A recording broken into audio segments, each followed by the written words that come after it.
Bonsoir tout le monde et bienvenue à ce Museum Talk qui est dédié euh, après la colonisation, comment commémorer les morts. Ce soir, plus que jamais, il y a ici en Belgique, il y a, on parle beaucoup sur le passé colonial. Par exemple, en 2020, il y a une commission spéciale qui a été mise en place pour examiner l'impact de la colonisation belge, que ce soit au Congo, au Rwanda et au Burundi. Et cela a abouti à un rapport impressionnant de presque 608 pages. Dans ce rapport, on parle des victimes de, on parle des victimes des eaux humains. On explique comment est-ce que pendant l'époque coloniale, des personnes noires ont été exposées comme des animaux devant un public blanc.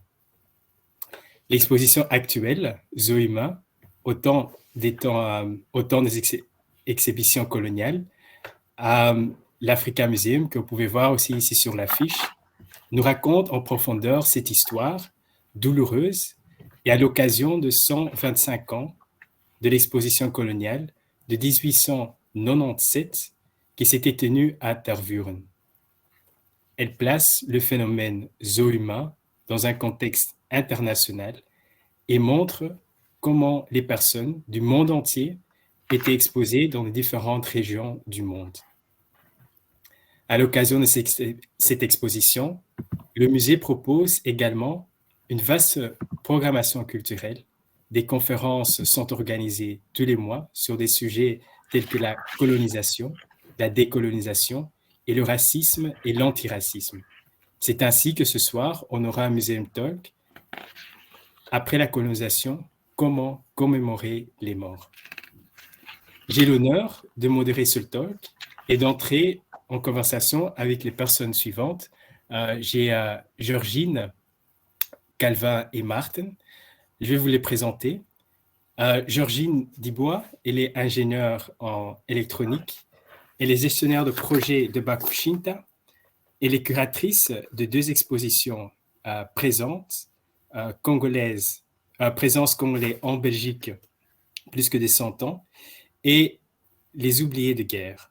Elle organise chaque 11 novembre une commémoration à l'honneur des anciens combattants de la force publique du Congo qui ont participé aux deux guerres mondiales. Elle fait aussi partie de membres de Comraf, de membres de groupes de travail décolonial, espace public, mis en place sur l'avenir de symboles coloniaux dans l'espace public de la région Bruxelles-Capitale, ainsi que euh, ainsi que les différents groupes de travail décolonisation au sein des différentes communes. Vous avez aussi Calvin Suarez. Il est né au Togo et est arrivé en Belgique en 2004. Il a eu un baccalauréat en droit, un master en relations internationales et une agrégation de l'enseignement secondaire supérieur. Entre 2010 et 2012, il était conseiller juridique et chargé d'éducation permanente au Marx, le mouvement contre le racisme, l'antisémitisme et la xénophobie. Il est aussi le cofondateur du collectif Mémoire coloniale et lutte contre les discriminations, où il a été coordinateur entre 2012 jusqu'à 2017. De 2013 jusqu'à 2019, il a été professeur de sciences sociales dans le secondaire supérieur à Nivelles. Actuellement, il est conseiller communal à Janshoorn, député au Parlement bruxellois et Parlement de la Fédération Wallonie-Bruxelles. Il travaille sur les matières d'enseignement, de cohésion sociale, d'égalité des chances, de transition écologique, en lien avec la décolonisation et l'extractivisme. Enfin, nous avons aussi Martin Coutenir, qui est historien et anthropologue au service Histoire et politique de l'Africa Museum. Il est spécialisé dans l'histoire des musées coloniaux, les sciences coloniales et la culture coloniale. En 2005, il a publié Congo tentoongesteld, een geschiedenis van de Belgische antropologie en het Museum van Tervuren, où chaque année, Il organise aussi un stage d'études sur l'histoire coloniale en Afrique à destination des enseignants d'histoire. Il est avec Pascal Blanchard et Zana Etambala, co-commissionnaire de l'expo Zoo Humain. Et finalement, moi-même, je suis Baudouin Menacebou et je suis à l'université d'Anvers où je fais un doctorat. Et j'étais aussi guide pour l'exposition qui a eu lieu au MAS 100 fois Congo.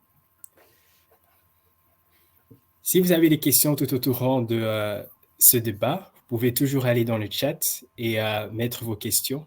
À la fin, on aura aussi l'occasion de poser toutes vos questions aussi aux participants. Peut-être avant de commencer de parler à propos de la commémoration des morts, il est aussi important de se poser la question, est-ce que nous avons aussi des chiffres à propos de ces victimes de la colonisation, que ce soit de l'époque coloniale, de l'époque Léopold II, aussi de l'époque Congo-belge, et comment est-ce que ces victimes sont-elles mortes pendant cette époque coloniale? Peut-être que Martin pourra nous expliquer un peu là-dessus. Oui, le chiffre exact est inconnu parce que il n'y avait pas de compte avant la colonisation et après. Donc, le chiffre sera inconnu aujourd'hui et demain aussi. Mais il y a différentes estimations. Il y a des gens qui parlent de quelques cent milliers. Il y a d'autres qui parlent de millions. Le chiffre qui retourne plusieurs fois, c'est 10 millions. Mais voilà, ou la moitié de la population. Mais ce chiffre reste approximatif. Et donc, le chiffre exact sera inconnu. Et est-ce qu'on sait aussi comment est-ce que les personnes sont décédées? Oui, on a le conflit direct, hein, la guerre, donc des morts pendant des attaques. On a le travail forcé qui a épuisé les gens jusqu'à la mort. Mais on a aussi les conséquences indirectes, donc maladies, des gens qui ont fui le territoire du Congo et les femmes qui ont refusé d'avoir des enfants pendant la colonisation. Donc la population a diminué énormément. Ça dépend aussi un peu de la région. Par exemple, le Bas-Congo, avec le route de portage, cette région était complètement dépeuplée. Autour de Lubumbashi, il y avait beaucoup de morts aussi. Mais en total, oui, on parle de 2 millions de morts. Et comme j'ai expliqué dans un article de 2018, on peut parler d'un génocide. Oui. Et parce que souvent, si on parle dans l'époque de Léopold II, mais est-ce qu'également au Congo belge, il y a aussi beaucoup de morts? Oui, ça a continué, hein. Pas dans la même proportion, mais le système colonial était en place avec toutes ses conséquences. Georgine, je peux peut-être aussi vous poser la question parce que souvent on parle des morts pendant l'époque coloniale, Oui. surtout en Afrique, mais également en Belgique, on a aussi connu les Congolais qui sont morts pendant la colonisation. Est-ce que vous pouvez un peu nous expliquer un peu plus là-dessus et aussi quel était le rôle, par exemple, des zoos humains à cette époque-là? Oui. Bon, il y a eu des zoos humains, il y a eu directement avec des Congolais, on dénombre 4 zoos humains. Donc, le premier zoo qui a eu lieu en 1885, juste après la conférence de Berlin. Le zoo humain, on le voit... Je vais juste un peu vous interrompre un tout petit peu. Si peut-être vous pouvez expliquer c'est quoi le zoo humain, parce que je ne suis pas sûr si tout le monde... le zoo humain, c'est... De toute façon, l'expo qui se trouve à Tervuren l'explique, hein, c'est une mode qui s'est installée dans plusieurs dans plusieurs continents. Il s'agissait d'exhiber des personnes censées être primitives, et ces personnes servaient d'objets d'exposition, d'objets vivants d'exposition, et exhiber des spécimens des différentes races, des races considérées inférieures et qui étaient comme ça exhibées aux supposés supérieurs. Donc, pour ce qui est de la Belgique, comme je dis, il va y avoir spécifiquement 4 zoos humains avec des Congolais. Oui. Et c'est qu'on voit aussi ici sur les photos, hein, donc il y a eu… Oui, ici on voit ici l'expo de 1894 à gauche et l'expo de 1800, c'est marqué, l'expo de Tervuren 1897. Oui. Il s'agit pour la Belgique spécifiquement, de montrer de l'ethnologie, de mettre en avant une ethnologie congolaise vivante, mais de présenter aussi la force de travail qui existe au Congo, puisque au-delà du zoo humain, ce sont des expositions coloniales où la Belgique, au cours de laquelle la Belgique essaye de montrer, d'attirer l'attention des investisseurs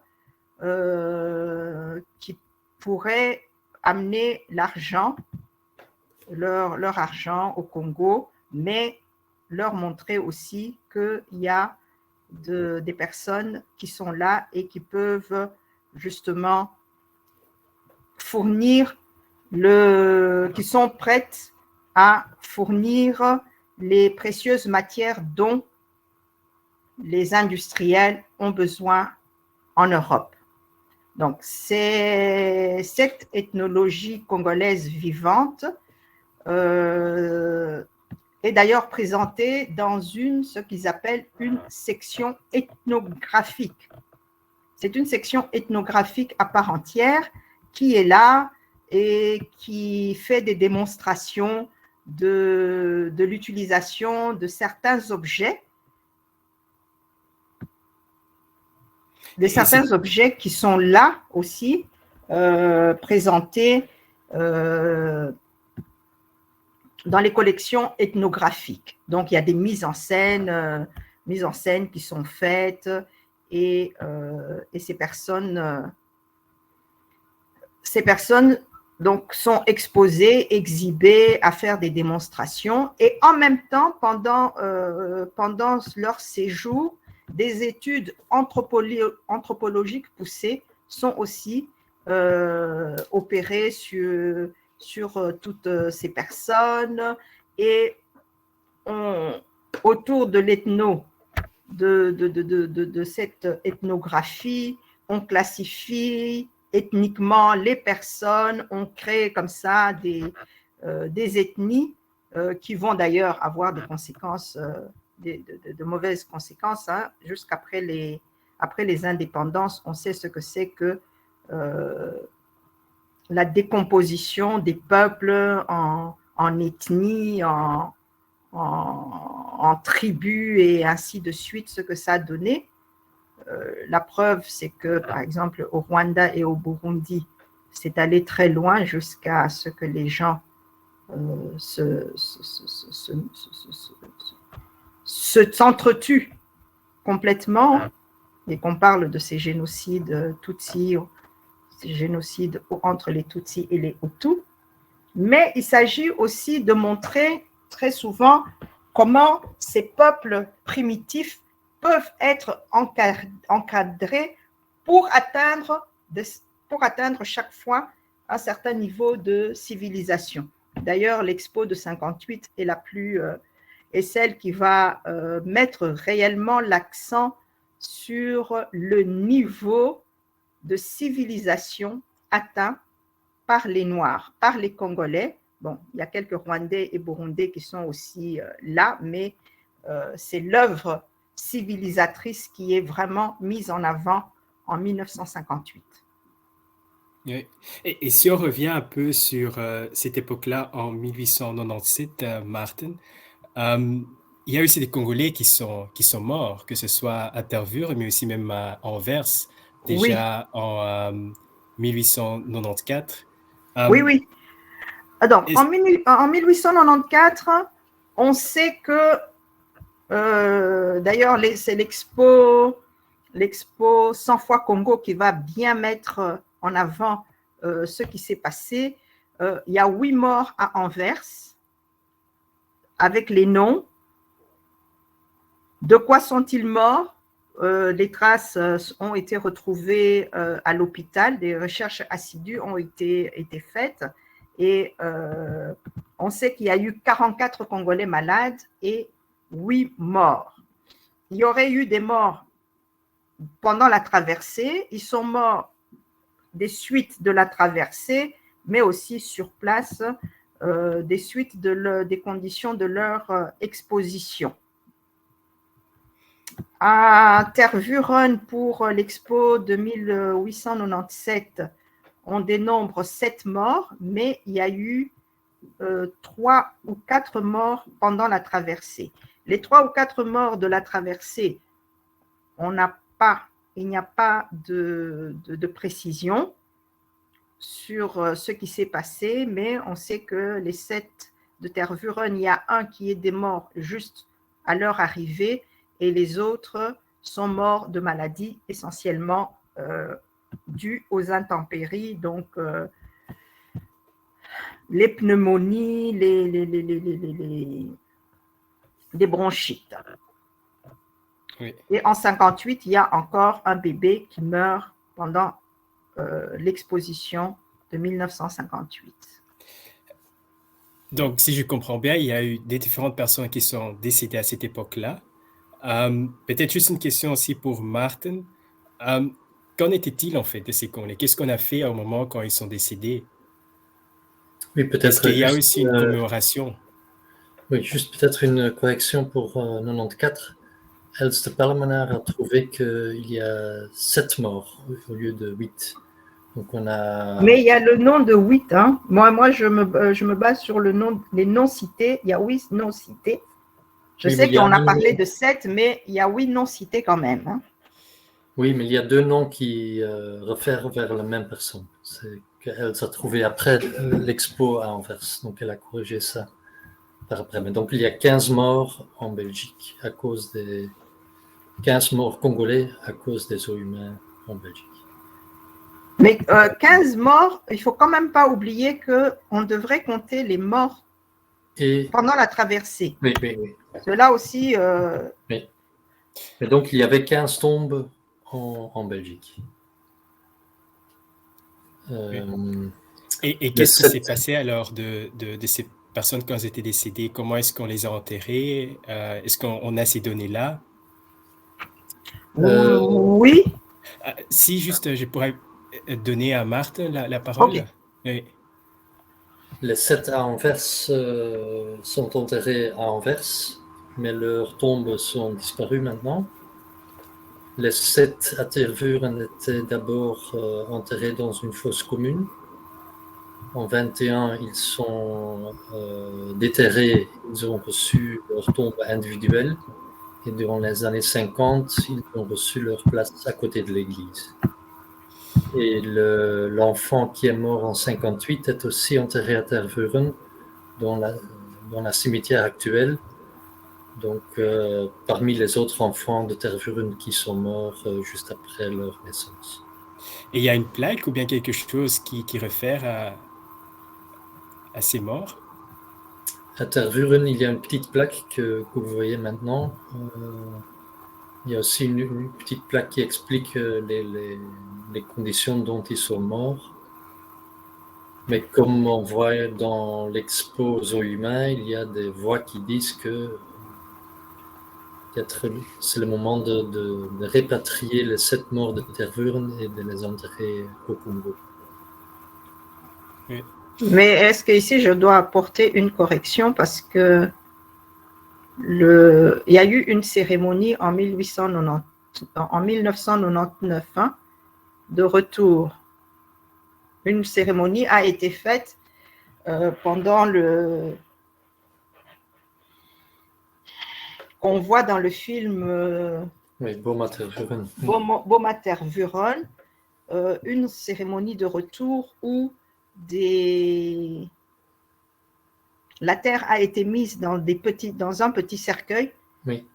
La terre a été prise parce que on ne sait pas non plus les tombes que l'on voit, on ne sait pas qui sont dans ces tombes. Est-ce que ce sont des corps qui ont été mis là-dedans ou est-ce que c'est de la terre qui a été prise de la fosse commune pour faire le premier déplacement et le deuxième déplacement?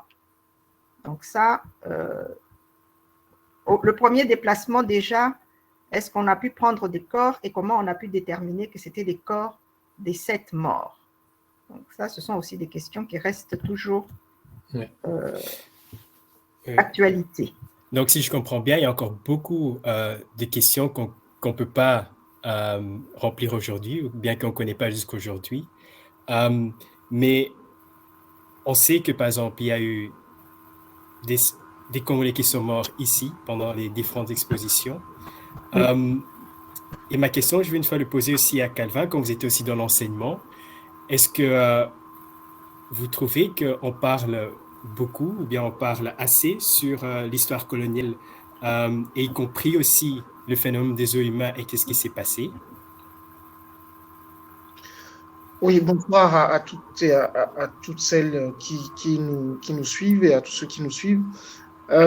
Excellente question, Baudouin, dans la mesure où c'est un débat qui est d'actualité et actuellement, je suis au Parlement de la Fédération où on a la compétence de l'enseignement du côté francophone. J'ai été enseignant, je m'occupe de l'enseignement au niveau de la commission éducation du Parlement. Ce qu'on peut dire aujourd'hui, concrètement, dans les contacts avec les spécialistes de la question, mais aussi avec mes collègues sur le terrain, c'est que l'histoire coloniale est enseignée, mais elle est encore trop peu enseignée et elle est mal enseignée. Et si j'en viens précisément à la question des eaux humains et à la question des commémorations, c'est encore pire, je trouve, personnellement, dans la mesure où vous savez que dans le référentiel, donc le cadre théorique qui permet aux écoles, au pouvoir organisateur, c'est-à-dire au réseau des écoles, de construire les programmes qui servent aux enseignants.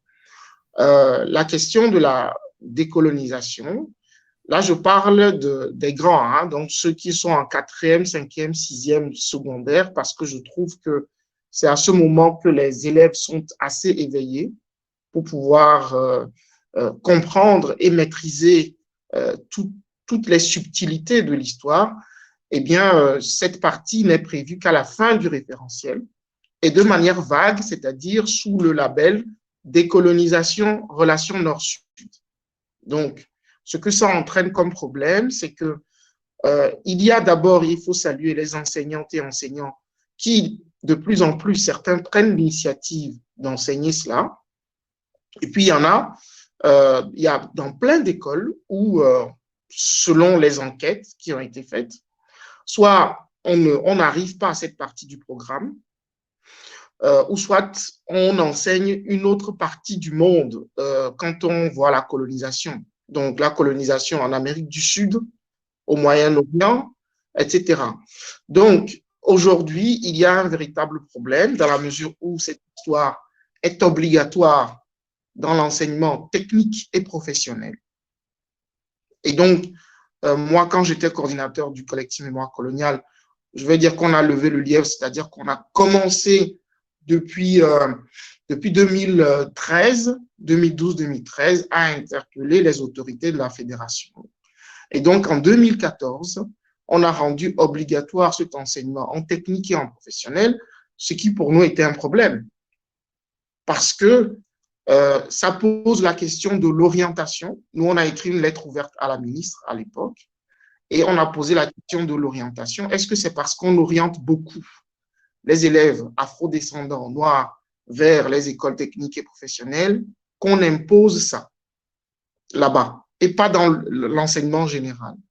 Cela veut dire qu'on considère encore cette histoire comme, pas l'histoire de Belgique, mais l'histoire des afrodescendants. Et donc, on a posé la question, évidemment, on n'a pas eu de réponse, mais le travail qui a été fait a abouti au fait que dans l'enseignement général, avec le pacte d'excellence, donc cette grande réforme de l'enseignement francophone, dans les référentiels, à partir de, je vais dire, de 2025-2026, on va commencer à enseigner donc de manière obligatoire dans le tronc commun. Le tronc commun, c'est donc première, deuxième, troisième, secondaire, l'enseignement de l'histoire coloniale.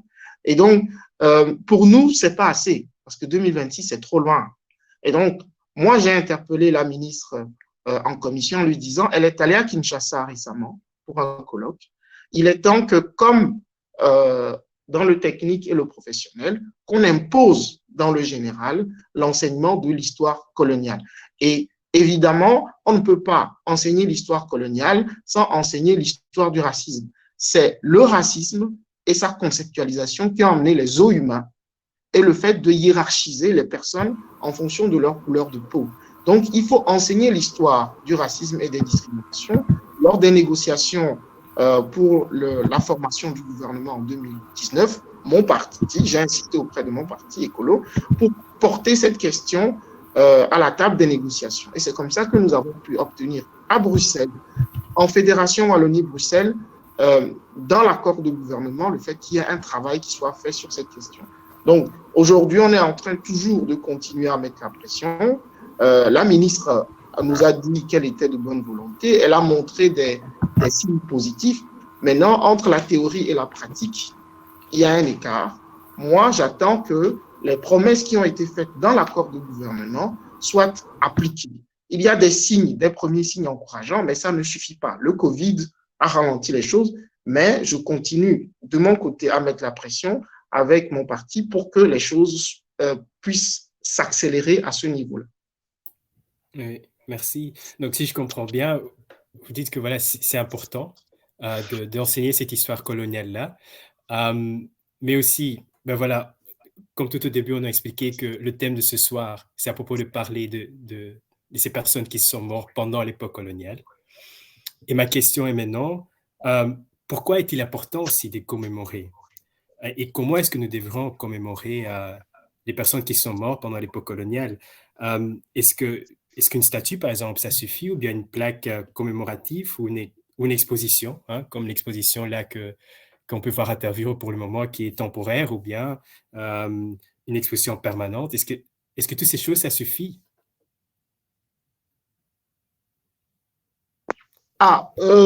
Sur la question de la commémoration, il y a deux volets. Il y a le volet de la prise en charge de ces commémorations par l'État, qu'est-ce que le politique peut faire, et puis il y a le volet, et dans la présentation de la conférence, on l'a dit, quel est le rôle des diasporas et quel est le rôle de la société civile en général. Pour le politique, vous savez, lorsque nous avons, et il faut rendre hommage à ceux qui nous ont devancés dans cette lutte, dans la lutte pour la décolonisation de la société belge, il faut remonter à Panda Farnana, Paul Panda Farnana. Donc, ce n'est qu'une continuité, en fait. Ce qui se passe aujourd'hui, ce que nous avons essayé de ranimer au début des années 2010 avec d'autres. Il y en a plein qui travaillaient sur ces questions. Je vais prendre un seul exemple pour illustrer ma réponse. Lorsque nous avons commencé à travailler sur la plaque commémorative à Mons, pour le Lumumba et ses compagnons, parce que quand on parle des morts pour la colonisation, c'est exactement ça. La commémoration du 17 janvier, le Lumumba Day que nous avons instauré. Ce que moi j'ai remarqué, c'est qu'on commémore, on amenait des élèves pour commémorer les anciens colons. Donc, sous le porche de l'hôtel de ville de Mons, où ça a commencé, les colons, en fait, on les commémorait, mais on ne commémorait pas les victimes de la colonisation. Et donc, ce que nous avons exigé à partir de ce moment, c'est qu'on ne peut pas accepter qu'on amène des élèves, attention, des élèves avec des fleurs pour commémorer les colons et que les personnes qui n'ont pas choisi d'être colonisées, qui ont été victimes de la colonisation, ne soient pas commémorées. Donc, concrètement, si on part de là, à l'époque, moi, je me souviens qu'on nous avait traités d'extrémistes, de radicaux sur cette question-là. Donc, aujourd'hui, qu'en est-il au niveau politique? Je prends un autre exemple. En 2014, le mois consacré au centenaire des combattants, des anciens combattants congolais, Maman Georgine qui est ici peut en témoigner,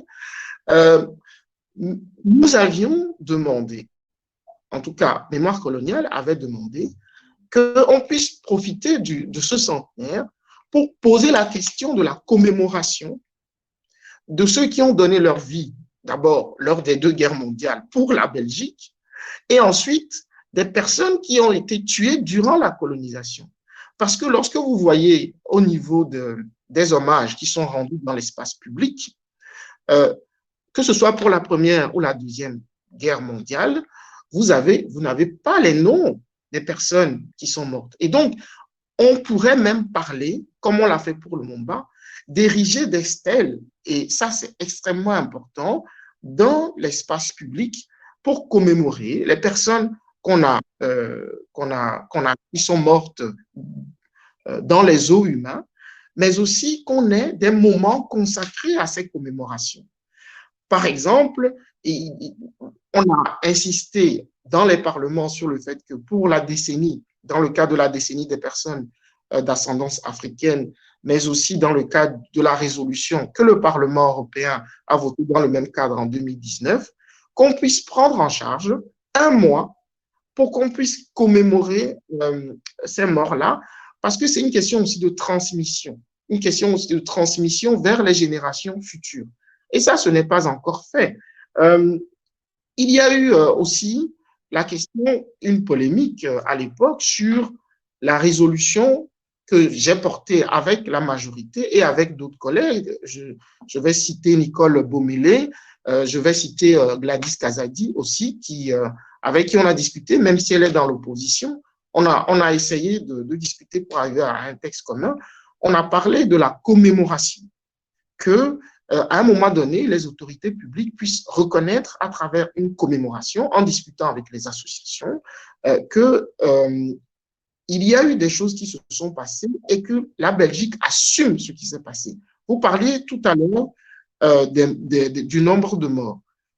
Moi, souvent, je n'aime pas entrer dans la polémique du génocide.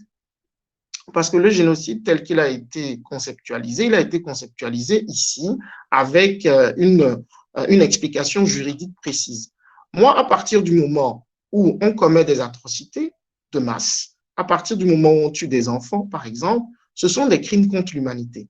On ne peut pas aujourd'hui avoir des crimes contre l'humanité qui a été commis au nom de la Belgique et qu'on n'est pas dans l'espace public, qu'on n'est pas non plus au niveau de l'État, des moments qui sont consacrés à la commémoration. Si on a mis en place des moments de commémoration de la Première Guerre, de la Deuxième Guerre mondiale et d'autres guerres, c'est justement pour avoir un impact en termes de conscience pour la population. Et pour nous, c'est important. Et donc, à l'époque, moi, j'avais organisé cette rencontre. Et pouvez juste un peu expliquer pourquoi c'est important pour que la population, en fait, le sache? Mais en fait, concrètement, si vous prenez, par exemple, dans l'espace public, les stèles, les monuments qui sont faits, pourquoi sont-ils faits? Ils sont faits pour marquer la mentalité des gens, pour marquer la conscience des gens, pour influencer, pour avoir une influence positive pour les gens, en fait, concrètement. Et donc, ce n'est pas que ça ne sert, c'est inutile. Certains me disent, oui, mais vous savez, les statues, moi, je passe devant, je ne remarque même pas. C'est faux. Dans l'inconscient des gens, lorsque vous passez devant la statue de Léopold II devant trône, vous passez devant, vous regardez, vous passez, mais vous vous dites, la manière dont le roi est représenté en majesté, ça vous marque, même dans votre inconscient. Et les stèles aussi, les moments de commémoration sont faits pour dire à un moment donné, on s'arrête et on réfléchit. Et ça reste dans la tête des gens en réalité. Et donc, ça permet de se dire ce qui s'est passé au Congo, au Rwanda, au Burundi, c'est important et c'est grave. C'est de montrer la gravité de la chose et d'impacter les mentalités surtout. C'est pour ça que c'est important. Je termine en disant que à l'époque, pour vous montrer qu'on a encore du chemin à faire, à l'époque, moi, j'avais organisé cette rencontre avec le président du Parlement wallon, Patrick Duprier, qui a été co-président des colos. J'y suis allé avec maman Georgine Dibois. Il a fait une lettre ouverte en disant au fédéral, il est temps de commémorer, d'instaurer une commémoration officielle des morts de la colonisation. Et malheureusement, ça n'a pas été suivi d'effet. Lors de ce centenaire, combien de soldats congolais, combien de soldats africains ont été mis à l'honneur? Il y en a très peu. Et donc, je crois que là aussi, on a encore beaucoup de travail à faire. Oui, et c'est ça justement aussi une des questions que je voulais poser à maman Georgine, parce que depuis 2010, votre association Bakushinta organise des commémorations en hommage aux anciens combattants congolais et dans les deux guerres.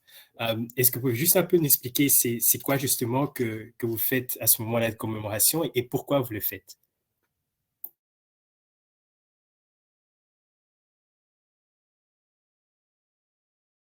Votre micro est éteint, donc on ne vous entend pas.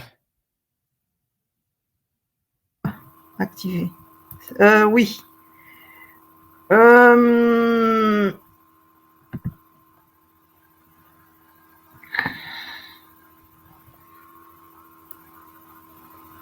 Vous avez entendu la question? Est-ce que vous pouvez la répéter, s'il vous plaît? Oui, bien sûr. Donc, parce que depuis 2010, votre association, Bakushinta, elle organise des moments de commémoration, hommage des combattants congolais des deux guerres mondiales. Et donc, ma question était, est-ce que vous pouvez un peu expliquer qu'est-ce que vous faites justement à ce moment-là de commémoration et aussi pourquoi vous le faites? Je vais aussi montrer, c'est une petite photo. Ah, oui. Donc, chaque 11 novembre, nous sommes devant le monument dédié à la force publique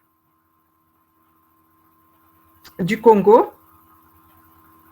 Et devant ce monument, nous organisons un hommage que nous rendons à ces soldats qui ont combattu pendant les deux guerres mondiales essentiellement. Donc, quand nous disons ces soldats, ce sont les soldats de la force publique, mais également les Congolais qui se trouvaient en Belgique au moment de la Première Guerre mondiale et de la Deuxième Guerre mondiale et qui ont rejoint l'armée belge ou la résistance pendant ces années. Donc, un hommage leur est rendu. Pendant cet hommage, nous citons les noms. Nous avons pu rassembler des noms. Nous ne citons pas tous les noms, mais chaque année, nous reprenons certains noms. Donc, nous varions suivant les années. Nous avons les noms. Nous citons aussi les hauts faits de guerre, puisqu'il y a eu un historien congolais qui a pu rassembler, du moins pour la Première Guerre mondiale, les hauts faits, retrouver des archives avec les noms, les médailles et les hauts faits. Donc, nous les citons pour que les gens sachent qui sont ces gens qu'on commémore. Et c'est d'ailleurs dans ce cadre-là, par exemple, que j'ai monté cette expo qui s'appelle « Les oubliés de guerre » où on voit les visages des personnes. Et malheureusement, puisque sur beaucoup de visages, il n'y a pas de nom dans les archives, nous avons des noms qui sont aussi cités. Depuis que nous avons commencé en 2010, nous consacrons aussi un temps de cérémonie aux morts. Au début, c'était des prières, c'était une prière qui était faite, mais les personnes qui assistaient nous ont fait remarquer que ils ne sont pas tous catholiques puisque c'était une prière catholique et qu'il y a du tout parmi l'assistance. Nous avons résolu d'ailleurs d'organiser avec une cérémonie typiquement congolaise autour d'un le kassala de la mort. Comme on sait, le kassala, c'est quoi? C'est un art de la célébration. Et pour les morts, il y a un kassala spécial. Pourquoi nous l'avons fait? Pourquoi nous l'avons fait? Calvin vient de le dire, hein. Les constatations sont là depuis de longues années. Il n'y a pas un temps qui est consacré aux Congolais, ni un temps consacré aux autres pays. Ce monument était là et nous avions remarqué que pendant les célébrations du 11 novembre à la colonne du Congrès, aucune allusion n'était faite aux Congolais, aux morts congolais des deux guerres. On sait que, par exemple, Paul Panda Farnana avait réclamé le monument du soldat inconnu congolais. Aucune mémoire n'a été entretenue de leur participation aux deux guerres et pendant le centenaire d'ailleurs, les choses seront beaucoup très flagrantes puisque le centenaire est un centenaire eurocentré. Juste pour entrer de ce que vous venez de dire, qu'on n'a pas commémoré les Congolais, je pense qu'ils étaient aussi beaucoup. Hein. Est-ce qu'on a aussi un nombre de combien de Congolais qui se sont battus pour la Belgique à cette époque-là? Ici, en Belgique? Non, en Afrique. Si on a comment? Je reprenais la question, je n'ai pas bien suivi. Oui, vous avez dit là tantôt qu'on ne commémore pas vraiment leur nom, ou bien les Congolais qui étaient décédés à cette époque-là. Mais juste pour vous dire aussi qu'ils étaient nombreux, je ne sais pas si vous avez aussi des chiffres de combien de Congolais en fait qu'ils ont combattu à cette époque-là. Le nombre de Congolais qui ont combattu pendant les deux guerres mondiales? Oui. Bon, en Belgique, en Belgique, de la Première Guerre mondiale, on cite le nombre de 32. Mais l'auteur du livre des 32 Congolais n'est pas non plus certaine parce que les archives sont difficiles à trouver et à bien décortiquer. Mais parce qu'il faut savoir que l'Institut des vétérans avait 27, au départ, avait 27 noms et avec ce travail, ils sont arrivés à 32. On suppose qu'il peut y en avoir plus de 32. De la Deuxième Guerre mondiale, un travail n'a pas été effectué. Moi, au sein de Bakushinta, nous avons plus ou moins 5 noms de Congolais.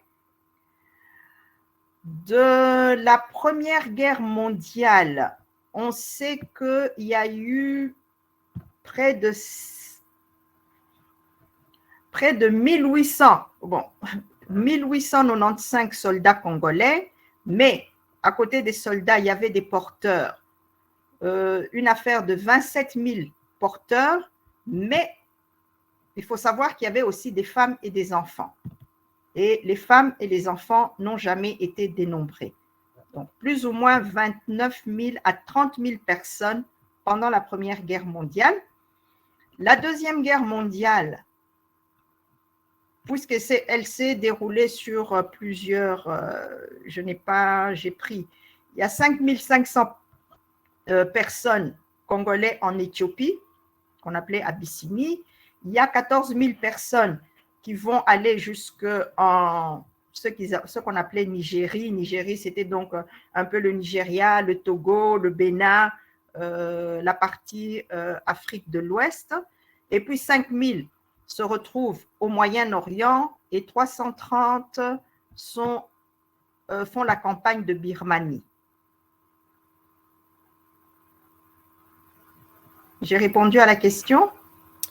Oui, oui, c'était juste pour montrer aussi que c'était vraiment nombreux. Donc, qui avait pas, que c'était pas juste 100 Congolais, par exemple, qui se sont battus à cette époque-là. Non, parce que oui, parce que la lettre, ouais, le discours du roi Philippe a parlé d'une centaine de Congolais. Non, ce n'était pas une centaine de Congolais du tout. Oui, oui. Et donc, cette commémoration-là, vous faites ça chaque année? Chaque année, chaque 11 novembre, nous sommes devant le monument et nous organisons cet événement. Il y a eu des années où nous avons pu organiser aussi des conférences et pendant ces conférences, nous avons eu l'opportunité d'avoir une descendante d'un des Congolais qui a participé, lui, ici en Belgique, Albert Koudjabo, et sa petite fille Odette Koudjabo a été présentée et a aussi pris la parole pour parler de ces Congolais qui vivaient en Belgique et qui ont participé à la Première Guerre mondiale. Oui. Merci. Là, donc, on a parlé des morts des deux guerres. On a parlé aussi des morts des eaux humains. Et à propos de cela aussi, j'ai une question pour Marthe.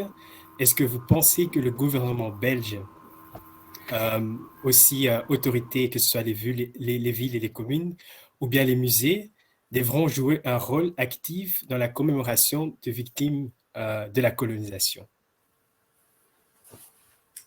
Oui, je pense que le musée a le devoir de jouer son rôle là-dedans.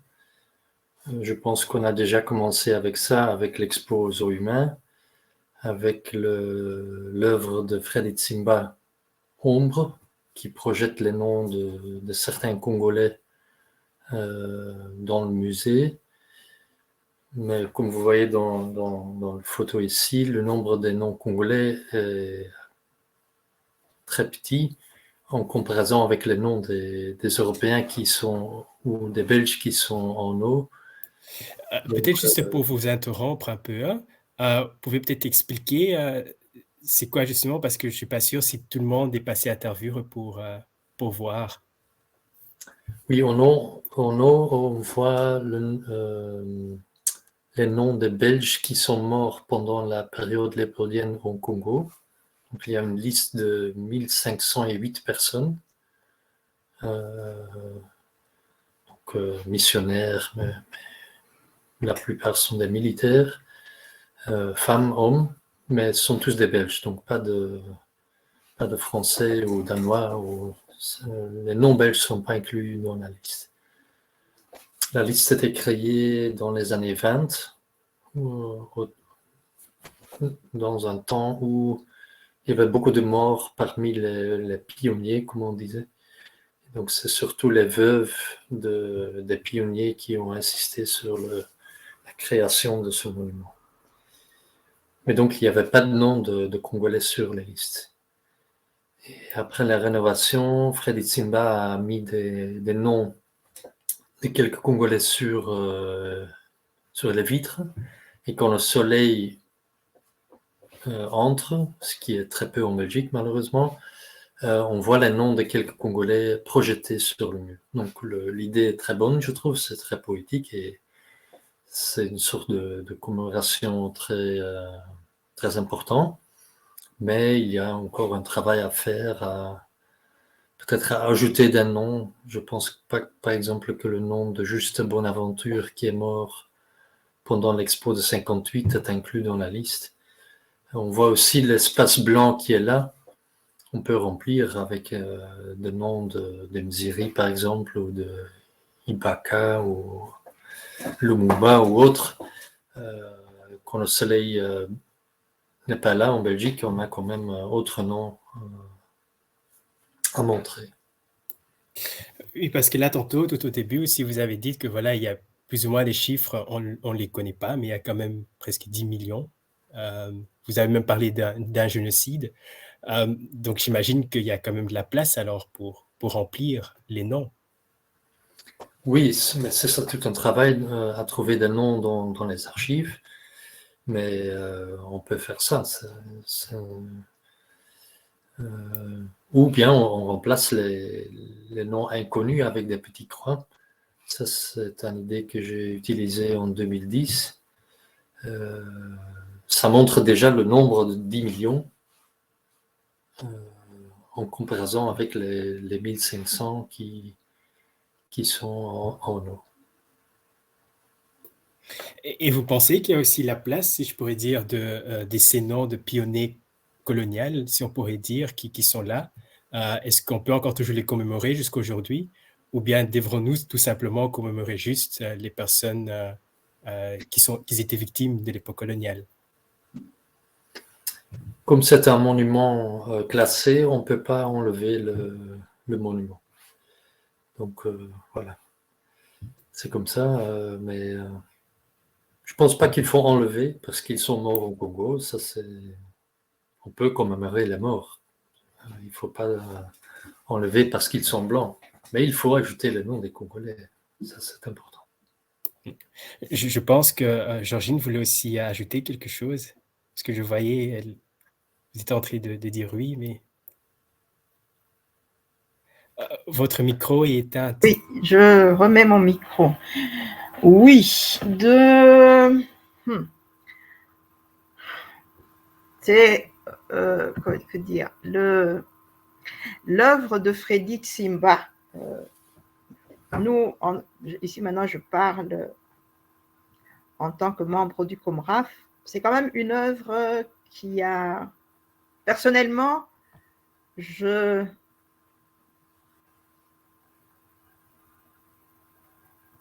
elle est, même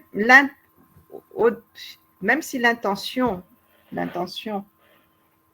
de marquer les noms, mais déjà, comme l'a repris Martin, il faut chercher le soleil en Belgique. Hein.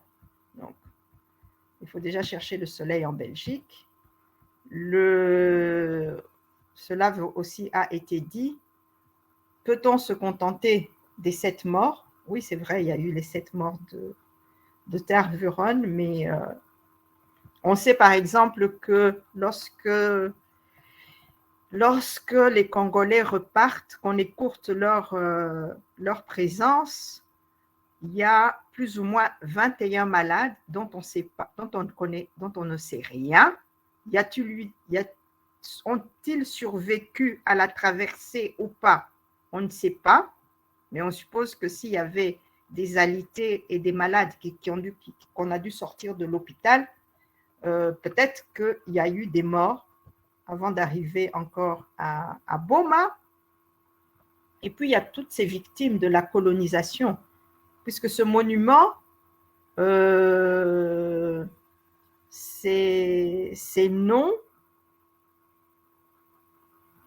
honorent des gens qui sont censés avoir apporté la civilisation. Mais de quelle civilisation parle-t-on? On revient toujours à cette question.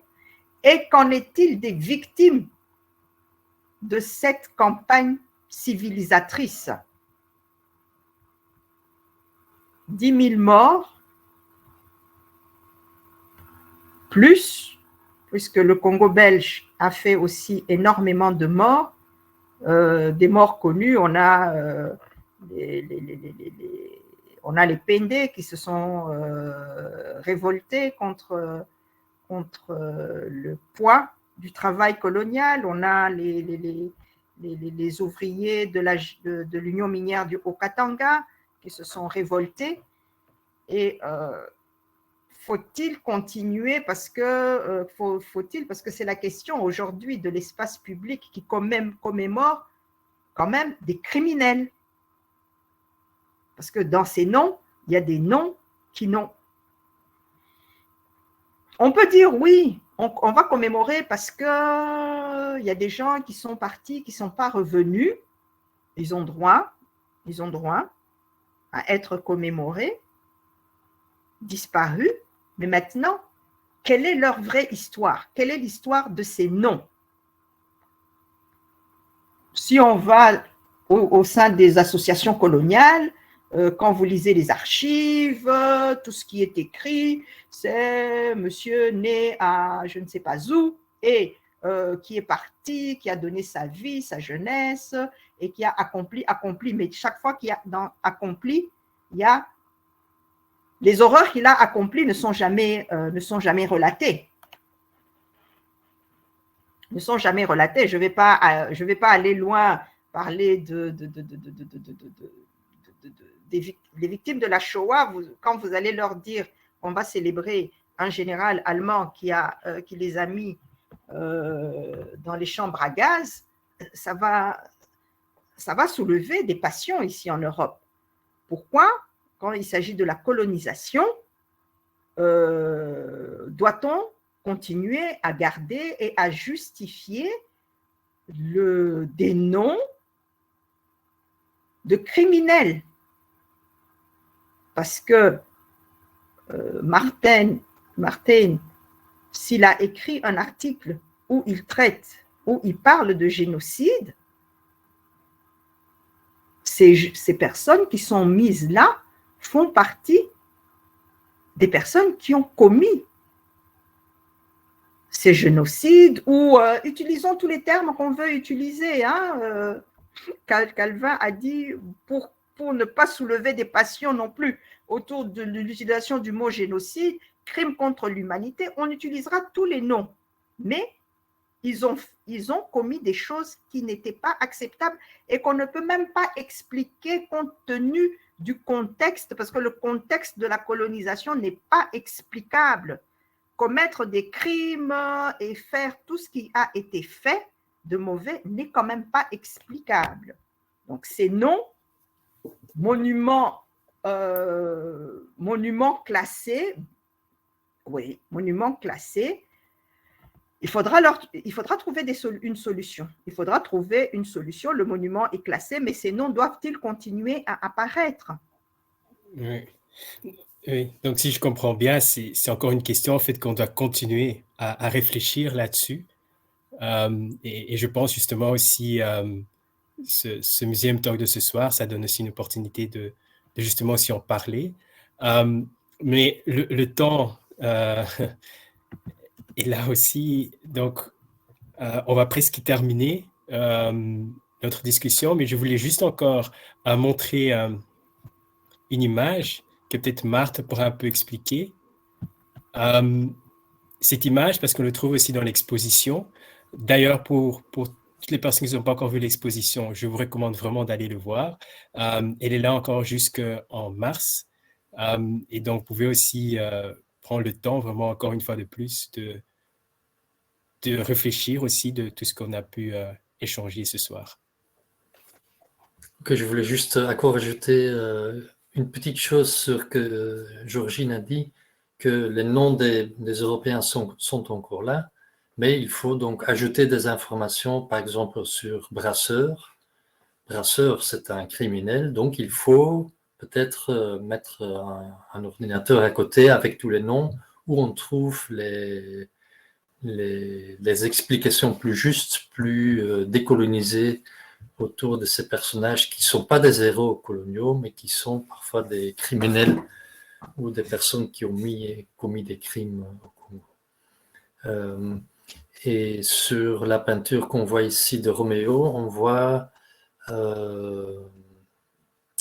les membres du Force publique qui étaient en Belgique en 1930 à Anvers et qui ont visité les tombes de ses compatriotes à Tervuren et qui sont morts en 97.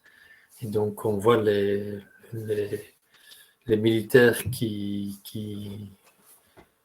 rendent hommage aux compatriotes et leur visage c'est toujours Roméo. Et en bas, ils demandent la répatriation de ces 7 corps. Okay. Merci. Là, on va aller au moment des questions. Je vais regarder aussi si les questions qui commencent ici à entrer. Dans le chat, je vois, il y a quand même pas mal eu des questions, presque 100 questions, mais on va en prendre certains. Il y a aussi une question, quelqu'un pose la question, il dit combien de temps durant ses os humains, que devenaient les gens après, et le revoyaient au Congo. Et y a-t-il aussi des enfants? Et s'il s'agit aussi des adultes ou des enfants ou des familles, peut-être que Georgine pourra répondre à cette question-là. Oui. De toute façon, les questions qu'il pose, la réponse est oui. En 85, il y a femmes, enfants et des hommes. D'ailleurs, Massala est accompagné de sa femme et d'un enfant. D'un enfant l'enfant, c'est son enfant à lui. Hein. Donc, il y a des enfants. En 1894 aussi. Et il y a des couples. Bon, Massala déjà est en couple. Donc, il y a des couples qui sont là. Et en 97, de nouveau, il y a femmes, enfants. Généralement, les femmes...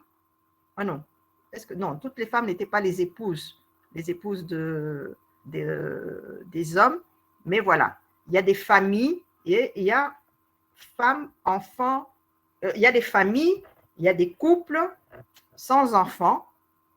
Et dans l'expo de 58, de nouveau, les choses se sont déroulées de la même façon. L'enfant, c'est l'enfant d'un couple hein, qui était là. Bonaventure, c'est l'enfant, juste Bonaventure. C'est un couple qui a voyagé avec un bébé. Donc, parmi les enfants, il y a des enfants vraiment en bas âge, puisqu'il y a des bébés qui accompagnent aussi. Et combien de temps est-ce que ces expositions-là ont duré? Les expositions, oh là là, je n'ai pas... Attendez, Martin peut-être peut m'aider dans le temps. Toujours pendant l'été. L'expo de 97 a été écourtée, donc elle n'a duré que 2 mois. Alors, l'expo de 94, je n'ai pas bien en tête.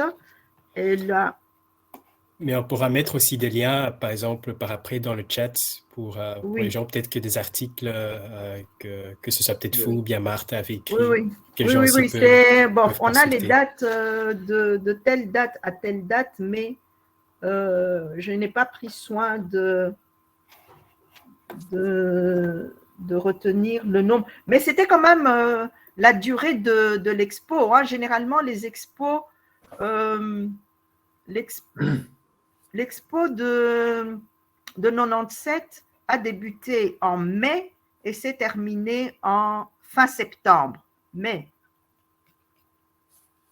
4 mois. Expos, donc, c'était à peu près ça. Hein. Minimum 3-4 mois. Dans cette période-là, oui.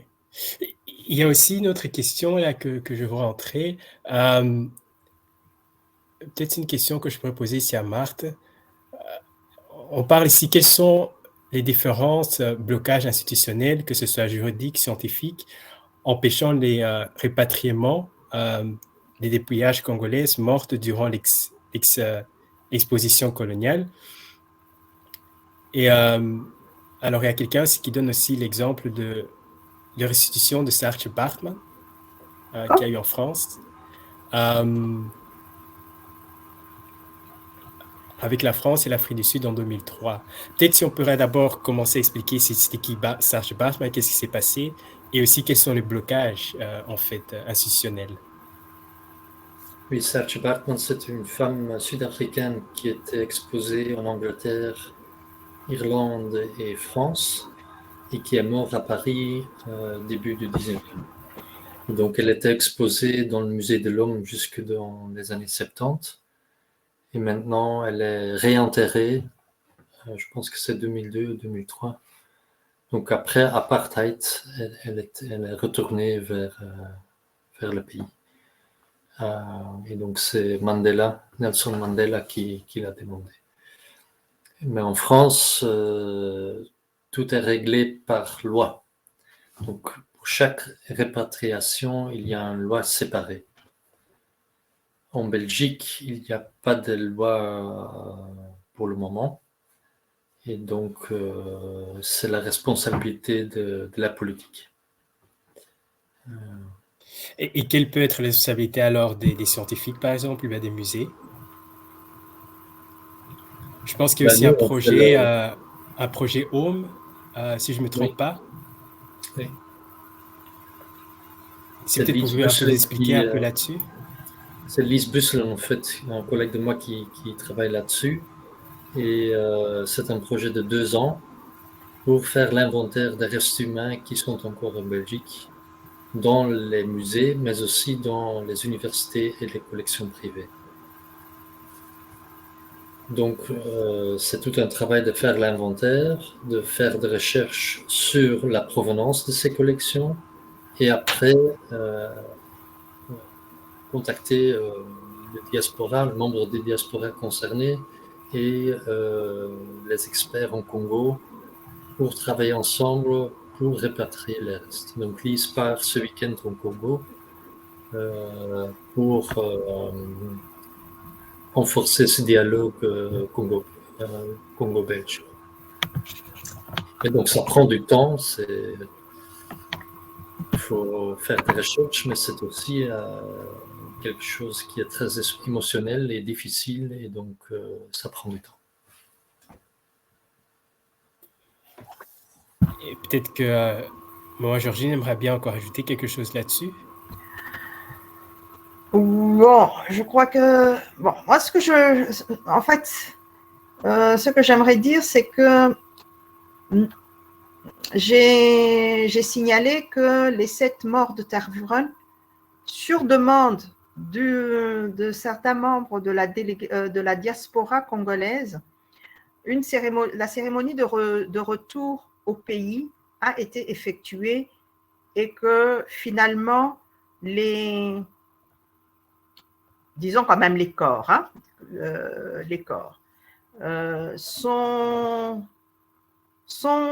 ont été rapatriés au Congo après la cérémonie. Parce que dans le film Boma Tervuren, on le voit bien, c'est toute une cérémonie. Et là, j'insiste, ce n'est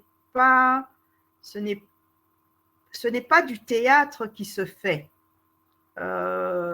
Nous avons la culture du respect des morts.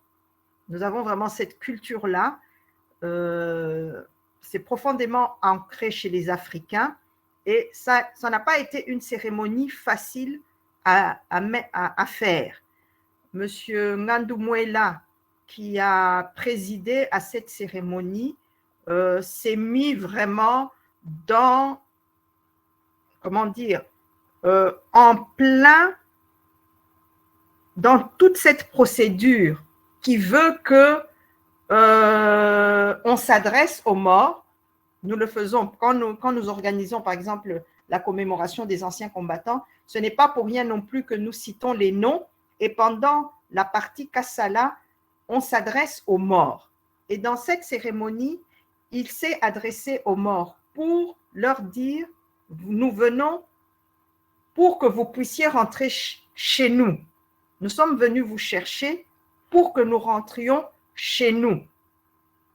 Si vous êtes d'accord, parce qu'il faut demander l'accord, il fallait leur demander leur accord, et ils avaient accepté de rentrer.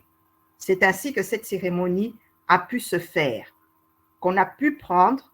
En principe, ils ne sont plus là. Les tombes sont là, mais normalement, eux sont rentrés. L'esprit de mort est rentré. Ils ont accepté de rentrer pour vivre en paix, pour être enterrés de la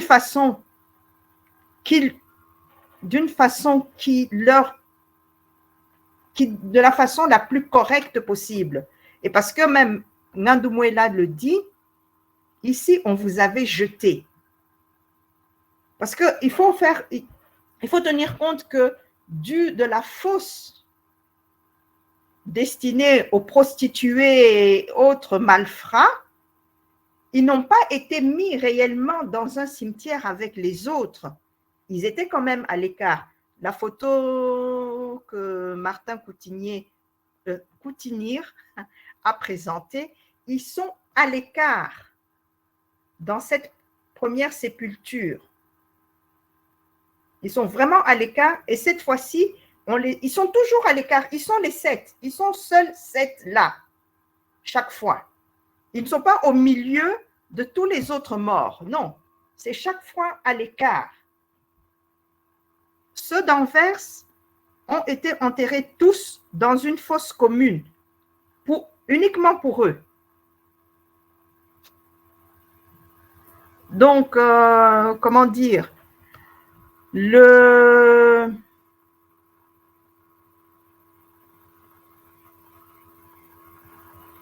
ce sont des démarches qui doivent être faites ici. Et voilà, quand je reviens là-dessus, Ngandumwela le précise, l'intervention de l'administration est toujours respectée. Donc, l'administration est toujours respectée parce que pour que ces corps pour qu'ils puissent faire cette cérémonie et prendre la terre du cimetière, ils ont payé de l'argent à l'administration. Je ne sais pas si on a payé de l'argent à l'église, qui est responsable, je ne sais pas qui est responsable du cimetière, mais ils ont payé de l'argent pour pouvoir prendre la terre et la ramener au Congo. Donc, il y a quand même chaque fois quelque chose aussi à respecter. Ils n'auraient pas pu prendre ces terres sans aviser les responsables des lieux, qui sont soit l'église, soit la commune de Tervuren. Oui, merci. Il y a encore d'autres questions que je vois ici qui entrent ici. Peut-être une que je veux aussi poser à Calvin. Il y a quelqu'un qui dit qu'est-ce qu'on peut faire pour que l'histoire du passé colonial de la Belgique puisse retracer réellement ce qui s'est passé. Et la personne dit, je pose cette question car si on tient du rapport qui a été fait par les experts sur la commission de la colonisation, on constate que la partie réservée au Rwanda et au Burundi ne représente même pas 2% du rapport. Alors, d'abord, qu'est-ce qu'il faut faire pour que disons, l'histoire coloniale reflète ce qu'elle est réellement?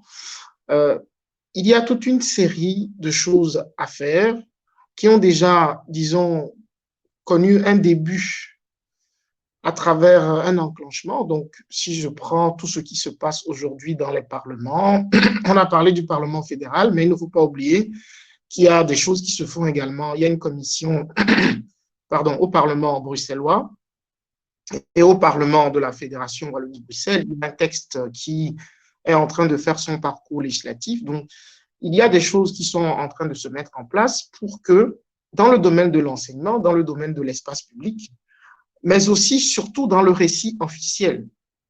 Le récit officiel, c'est l'enseignement, oui, mais c'est le récit que portent les autorités publiques, que portent les institutions. Ça, c'est fondamental.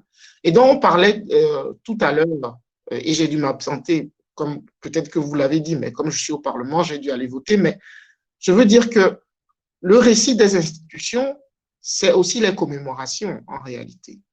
Et donc, le récit que portent les autorités dans leur discours officiel, mais aussi dans leurs relations avec les citoyennes et les citoyens, et avec les pays d'origine, Congo, Rwanda, Burundi, tout cela doit pouvoir se refléter à travers ce qui se trouve dans ce rapport, et pas que, parce que tout n'a pas été abordé dans ce rapport. Mais on sait qu'il y a une propagande coloniale qui a été mise en place, qui a été utilisée par les autorités publiques et qu'il est encore en partie aujourd'hui. Et Elike Mbokolo, le professeur Elike Mbokolo et Julien Trudahu le montrent très bien dans leur livre sur la propagande coloniale. Tout ça doit être déconstruit à travers ce que les historiens ont déjà fait comme travail. Parce que ce qui est mentionné dans le rapport, ce que les historiens disent et ce que les gens découvrent aujourd'hui, en réalité, les historiens ont fait leur part de travail. Donc, c'est aux autorités publiques, à travers tout ce que je viens de donner, les commémorations, l'espace public, l'enseignement, les discours officiels, les institutions, ce qu'on a dans les institutions, en fait, c'est tout ça qui constitue le récit officiel, c'est-à-dire ce que l'État assume. Et donc, le roi, à travers sa lettre, a dit des choses que l'on n'a jamais dites dans ce pays. C'est-à-dire, c'est la première fois qu'en officiel, le chef de l'État, et ça, c'est un récit officiel, dit, en fait, il y a un lien entre ce qui s'est passé durant la colonisation, on a les eaux humains, le racisme, etc., et ce que les gens subissent aujourd'hui. Ça, je vous assure que moi, j'ai tenu ce propos devant des politiques en 2010-2011, et je peux vous dire qu'ils me voyaient comme un extraterrestre. Pour eux, ils disaient, mais en fait, vous avez été décolonisé, mais avec quoi vous venez? Ça n'a pas de sens. On commence à voir vos têtes sur les listes électorales. C'est pas vous le problème. Et donc, vous voyez, ça, c'est toute une série de choses qu'il faut faire concrètement pour changer le récit officiel. Maintenant, sur le Rwanda et le Burundi, ça, c'est ce que nous avons, c'est un élément, même quand j'ai été coordinateur chez Mémoire coloniale, c'est un élément sur lequel nous insistons. C'est vrai que la période de colonisation au Congo a été beaucoup plus longue.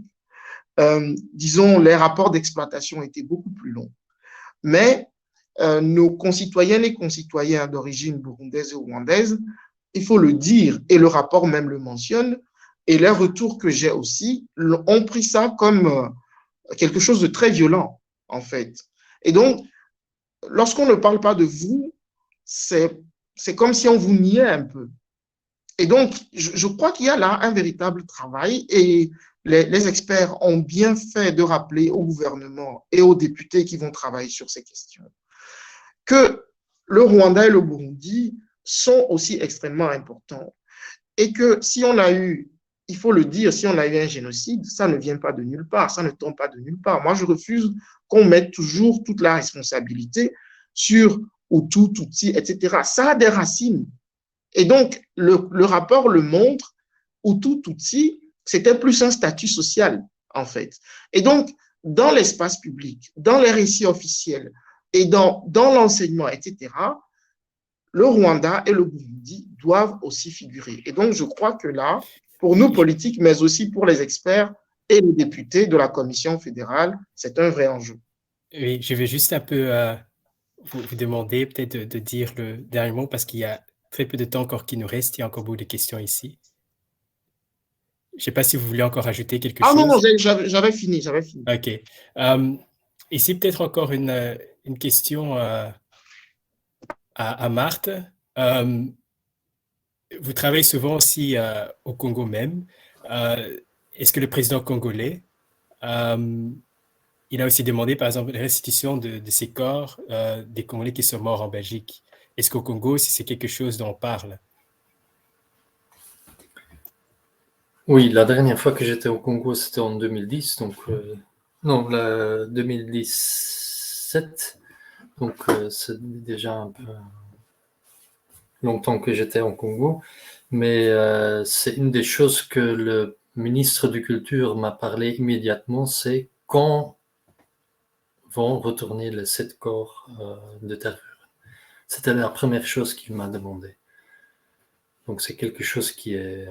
c'est un débat vivant au Congo. Et qu'est-ce que vous avez répondu?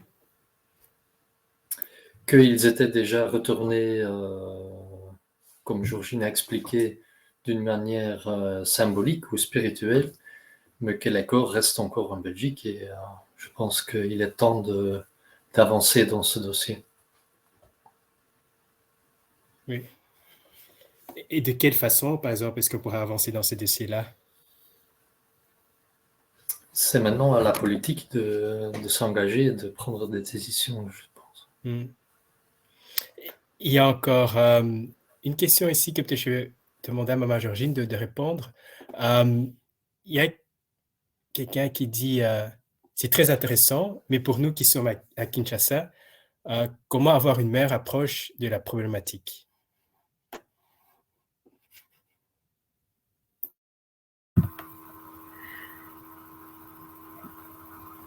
Mais il parle de quoi? Des corps, il parle des commémorations. Je suppose qu'ils parlent des deux pour dire qu'est-ce qu'eux, en fait, ils peuvent faire à partir de Kinshasa. C'est bon, à partir de Kinshasa, moi je suis en contact avec des associations qui sont sur place à Kinshasa, par exemple qui s'intéressent à la situation des anciens combattants, parce qu'il faut savoir quand même qu'au Congo, les anciens combattants ont leur place. Il y a le ministère de l'art, le ministère de, comment ça s'appelle, de tout ce qui est militaire là. Bon, je ne suis pas très politique, donc parfois il y a des noms que je ne retiens vraiment pas. Le ministère de la Défense. Le ministère de la Défense, voilà. Le ministère de la Défense, merci Calvin. Le ministère de la Défense et des anciens combattants. Et les anciens combattants, par exemple au Congo, chaque 11 novembre, du moins à Kinshasa, il y a un événement qui est organisé. D'ailleurs, il y a un film, par exemple, qui a été tourné, L'ombre des oubliés, où on voit les deux derniers anciens combattants de Kinshasa. Hein. Moi, je précise toujours de Kinshasa parce qu'on n'a pas fait le tour de tout le Congo pour savoir s'il y avait encore des anciens combattants, du moins de la guerre 40-45. Parce que pour 14-18, c'est quasi sûr qu'ils sont tous décédés. Donc, il y a des choses qui se font au Congo. Mais de nouveau, c'est l'intérêt et aussi la communication qu'il y a autour de certains événements ou autour de certaines activités qui se déroulent au Congo. En 2016, un événement s'était déroulé d'ailleurs au Palais du Peuple autour du centenaire. Et il y a eu même des gens qui sont venus de Belgique, qui se sont rendus là-bas, et le ministère de la Défense belge remettait une expo du musée de l'armée, Basoda Babissou, ouais, je crois que c'est ça le nom de l'exposition, qui a été présentée, mais de nouveau, ce sont des choses qui se sont déroulées un peu en catimini, et il n'y a pas eu vraiment de communication pour que les gens, ne fût-ce que les gens de Kinshasa, puissent aller, parce que l'expo était au Palais du Peuple, mais il n'y a pas eu de déplacement de la population, puisque la population n'était quand même pas au courant. Merci. Il y a aussi encore une autre question que je pourrais peut-être poser à Calvin. Quelqu'un dit certains jeunes d'origine africaine, nés et grandis en Occident, développent des sentiments de colère et de haine vis-à-vis des Occidents quand ils entrent en contact avec cette histoire tragique, atroce et douloureuse de la colonisation. Certains d'entre eux quittent de manière officielle l'Église catholique, considérant comme ils ont aussi joué un rôle là-dedans pendant l'époque coloniale. Et maintenant, la question ici que la personne pose, il dit, quel message peut-on adresser à ces jeunes? D'abord, je crois que le message que nous pouvons leur adresser, et moi j'en ai déjà croisé dans ma vie d'enseignant, j'en ai croisé beaucoup, qui, lorsque j'enseignais cette histoire, parfois étaient obligés de quitter la salle de classe. Je ne sais pas si vous avez vu ce reportage qui est passé sur la RTBF où on a vu un ancien colon qui a été invité à témoigner et la seule élève noire a été obligée de se lever, de quitter la classe, tout simplement parce qu'elle n'arrivait pas à supporter. Alors, ce qu'on n'a pas dit, ce qu'on n'a pas montré, c'est que avant, Aliou Baldé du collectif Mémoire coloniale avait été invité dans la même classe. Mais ce qu'on voit là, c'est la résultante du fait que les enfants ne sont pas prêts. En fait, ils n'ont pas, parfois c'est leur premier contact avec cette histoire. Ce que moi je vais leur dire, et le message qu'il faut leur adresser, c'est ceci. Notre société est fondamentalement inégalitaire. Et je crois que le premier message, c'est d'abord aux familles. Les familles doivent savoir transmettre. Elles doivent savoir transmettre ces questions à leurs enfants. Et donc, les préparer dans un premier temps à affronter ces questions, que ce soit à l'école ou en dehors. Il peut arriver que ces jeunes puissent avoir un très bon enseignant qui leur enseigne ça. Et donc, ce que j'ai à leur délivrer comme message, c'est que nous sommes dans une société fondamentalement inégalitaire, mais que nous devons nous battre pour que les choses changent. Et je veux dire que parfois, c'est normal d'être en colère. Et il faut passer par là. Je suis passé par là, d'autres avec lesquels nous luttons, nous sommes toutes et tous passés par là. Mais le plus important, la force d'une action ne réside pas dans la violence, mais dans l'utilisation de cette violence pour gagner un combat.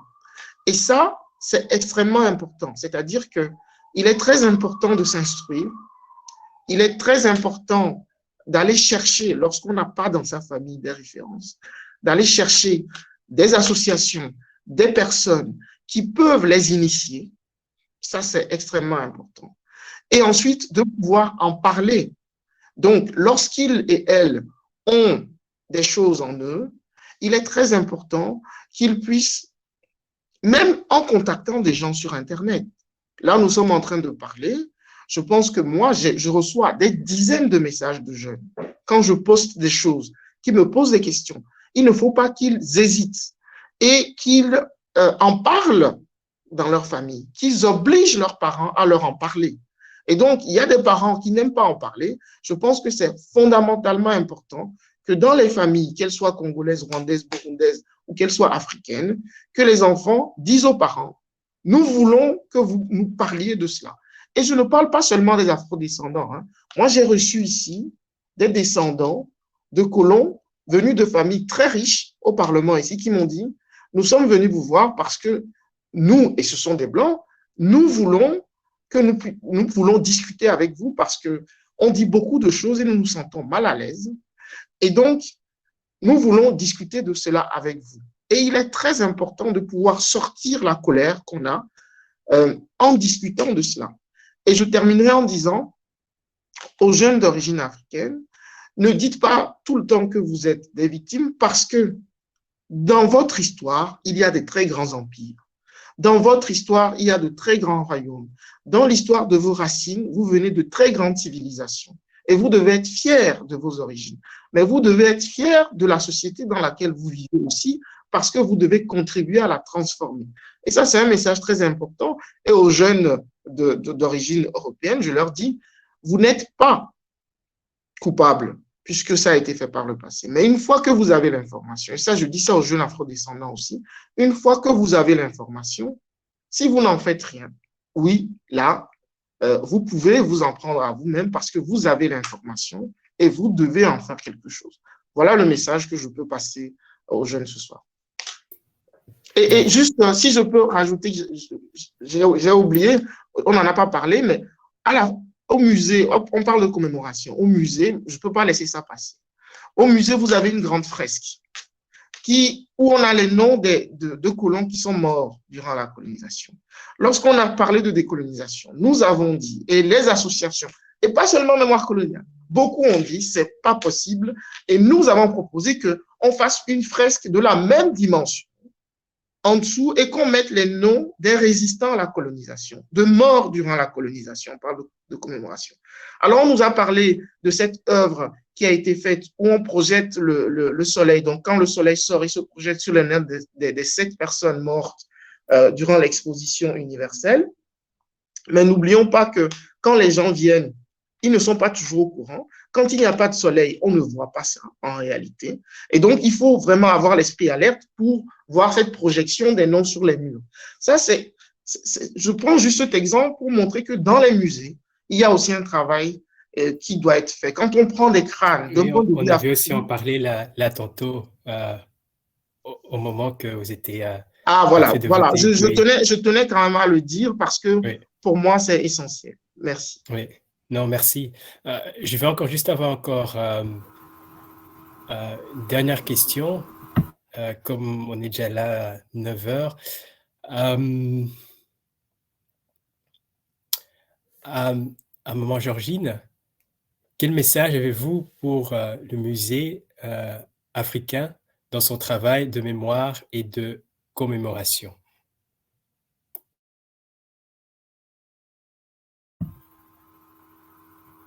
Baudouin, vous avez parlé des musées africains.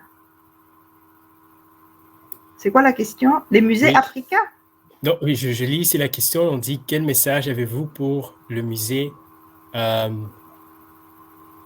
africain, que ce soit en Afrique, mais aussi le musée d'Afrique à Tervuren, dans son travail de mémoire et de commémoration? Pourquoi? C'est ambigu là. Les musées africains, les musées ici. Bon, les musées ici, dans le travail de commémoration, on en a parlé ici, hein. Nous en avons parlé tout au long. Calvin vient de revenir sur cette histoire encore des 1000 et quelques noms dont on a parlé précédemment. Dans tout le travail que nous avons effectué, que ce soit Bakushinta, toutes les autres associations, collectifs mémoire coloniale, BAMCO, Change et d'autres, nous revenons dessus sur ce problème. Et d'ailleurs, ce n'est pas pour rien que ce groupe de travail de l'espace public est là. Les monuments, les stèles ont eu un message à porter. Ce sont des moments où on commémore. Une stèle, elle commémore. D'ailleurs, en Belgique, c'est tellement typique que c'est les héros, c'est dédié aux héros de la civilisation. Rien que le mot, et je comprends que les jeunes puissent se révolter parce que il faut vraiment le prendre sur soi pour accepter, et je comprends les jeunes, pour accepter cette démarche-là de ce qui est écrit. Le peu de mots qui est écrit est déjà fort. Donc, maintenant, nous qui travaillons sur ces dossiers, qui allons dans les archives, qui lisons, parfois, ça vous empêche de dormir, c'est des cauchemars de lire. C'est insultant de lire tout ce que des personnes se sont permises d'écrire sur les Africains en général. Et ici, dans le cas du Congo, les descriptions qui sont données, où chaque Belge, parce que moi il y a des Belges qui sont là en ligne, quelqu'un qui est sorti du fin fond de son village devient maître de tous les Africains. Il avait son droit, c'était d'être blanc, et il devenait anthropologue du jour au lendemain. Il devenait ethnologue du jour au lendemain. Ils allaient et ils vous obligeaient, mettez-vous là, on va te mesurer, tu es tout nu, on mesure tout ce qu'on peut mesurer sur un corps. Et il écrivait des notes, les naturels, c'est primitif, et ainsi de suite. Aujourd'hui, cette décolonisation doit aller en détail, doit absolument aussi aller en détail. Autant on a commémoré toutes ces personnes, autant on doit j'utilise le mot décommémorer. C'est là où nous allons dans cette décolonisation, mais le champ est vaste de la décolonisation. Il y a des histoires qui se sont implantées dans les têtes des gens. Calvin parlait de ce monument de Léopold II. On n'a pas besoin de photos. Les gens ont l'impression de voir la majesté d'une personne. Elle est là. Elle est ancrée. On n'a pas besoin de vous... Après, vous allez demander c'est qui? Ah oui, c'est le roi des Belges. Mais l'étranger, le touriste qui passe, tout le monde est marqué par ce phénomène majestueux et qui n'est pas n'importe où. Maintenant, il faut comment parvenir à changer. Nous autres, dans nos pays maintenant, nos musées, nous avons une autre démarche. On nous a tellement, et là, la Belgique, elle est allée très loin dans cette déconsidération de la personne. Oui, maman Georgine, on a déjà dépassé un peu le temps, donc je vais juste vous demander que peut-être vous pouvez synthétiser encore ce que vous voulez dire. Oui, c'est ça que j'allais dire. Chez nous, nous avons un revalorisé. D'ailleurs, nous, c'est ce que nous faisons au sein de Bakushinta, et c'est ce que signifie même Bakushinta, c'est valoriser. Au niveau des Africains, au niveau des Congolais, au niveau des Rwandais, des Burundais et des Africains en général, et de toutes ces personnes qui ont subi la colonisation, il y a un travail de valorisation qui doit être fait. Comment vous pouvez m'expliquer? Comment vous pouvez m'expliquer? Par exemple, moi, je vais prendre, parce que je fais aussi un travail sur l'art. On prend l'art Kuba, qui est magnifié dans le monde entier. Mais lorsque vous lisez ce que le Belge a écrit sur l'art Kuba, pendant qu'il est chez les Kuba, comment il minimise, comment il déconsidère un art qui va imprégner l'art africain, a créé le cubisme, a créé un tas de grands noms de l'art moderne. Si nous ne faisons pas ce travail-là de valorisation, nous allons rester à des stades où on va continuer à se fâcher lorsqu'on lit toutes les horreurs. Moi, je dis des bêtises parce qu'au final, je ne sais pas si ces gens-là sont normaux pour avoir écrit cela. Merci en tout cas, parce que le temps est déjà passé. Mais je voulais juste encore dire pour toutes les personnes aussi qui étaient là ce soir, un grand merci aussi pour toutes les personnes qui ont aussi contribué. Je voulais encore dire que l'exposition, vous pouvez encore le visiter jusqu'en mars, le 6 mars pour être plus précise. Et il y a un prochain talk, Museum Talk aussi, qui sera en ligne le 19 janvier et sera modéré par David van Rijbroek avec 3 intervenants. Il y aura Gilles Mathès, Anne Wetzi et Nanette Snoop. Et de n'oubliez pas aussi de vous inscrire sur le site du musée. Et est-ce que je peux ajouter quelque chose? Juste 2-3 mots.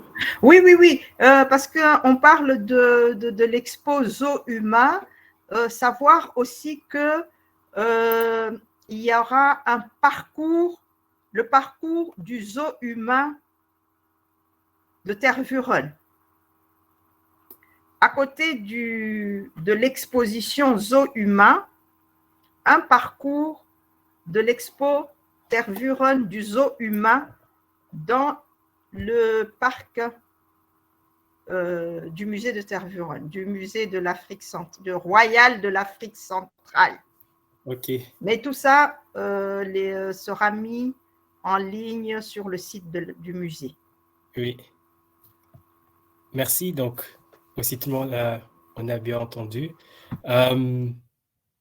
Oui, c'est juste pour encore une fois de plus vous remercier pour ce soir et aussi pour tous les intervenants. Maman Georgine, Marthe et Calvin, encore une fois, un grand merci. Merci à vous, merci à tout le monde. Merci Baudouin. Je vous souhaite encore une bonne soirée.